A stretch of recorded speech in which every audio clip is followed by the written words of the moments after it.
श्रीमन्नारायण नारायण हरि हरि। कार्तिक मास महात्म्य अध्याय 10।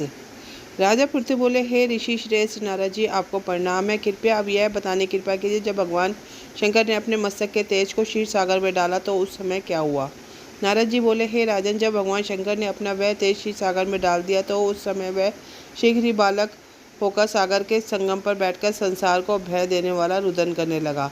उसके रुदन से संपूर्ण जगत व्याकुल हो उठा, लोकपाल भी व्याकुल हो गए, चराचर चलाल में हो गया। शंकर सुवन के रुदन से संपूर्ण ब्रह्मांड व्याकुल हो गया। यह देखकर सभी देवता और ऋषि मुनि व्याकुल होकर ब्रह्मा जी की शरण में गए और उन्हें प्रणाम कर उनकी स्तुति करने लगे। उन सभी ने ब्रह्मा जी से कहा, हे पितामह, यह तीन बहुत ही विकट स्थिति उत्पन्न हो गई है। हे महायोगिन, इसको नष्ट कीजिए। देवताओं के मुख से इस प्रकार सुनकर ब्रह्मा जी सत्यलोक से उतरकर उस बालक को देखने के लिए सागर तट पर आए।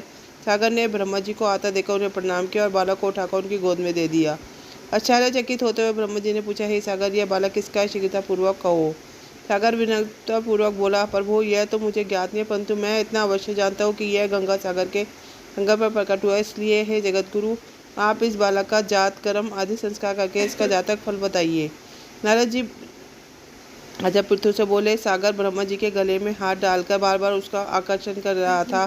फिर तो उसने ब्रह्मा जी का गला इतनी जोर से पकड़ा कि उससे पीड़ित होकर ब्रह्मा जी की आंखों से अश्रु टपकने लगे। ब्रह्मा जी ने अपने दोनों हाथों का जोर लगा के इसी प्रकार सागर से अपना गला छुड़वाया और सागर से कहा, हे सागर, सुनो, मैं तुम्हारे इस पुत्र का जातक फल कहता हूँ। मेरे नेत्र से जो ये जल निकला है, इस कारण इसका नाम जलंधर होगा।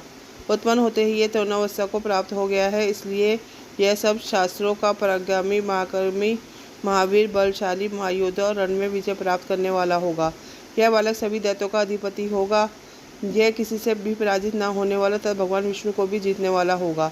भगवान शंकर को छोड़कर यह सबका अवध्य होगा। जहाँ से इसकी उत्पत्ति हुई है यह वहीं जाएगा। इसकी पत्नी बड़ी पतिव्रता, सौभाग्यशालिनी, स्वर्ग सुंदरी, परम मनोहर, मधुरवाणी बोलने वाली तथा शीलवान होगी। सागर से इस प्रकार का कहकर ब्रह्मा जी ने शुक्राचार्य को बुलवाया और उनके हाथों से बालक का राज्याभिषेक कराया। स्वयं अंतर्ध्यान हो गए। बालक को देखकर सागर की प्रसन्नता की सीमा नारी व्यचित होकर घर आ गया। फिर सागर में उस बालक को लालन पालन कर उसे उसके फिर कालनेमी नामक असुर को बुलाकर वृंदा नामक कन्या से विधि पूर्वक उसका विवाह कर दिया। उस विवाह में बहुत बड़ा उत्सव हुआ। श्री शुक्राचार्य के प्रभाव से पत्नी सहित जलंधर दैत्यों का राजा हो गया। तो इसी के साथ यह अध्याय पूर्ण होता है। श्रीमन्नारायण नारायण हरि हरि।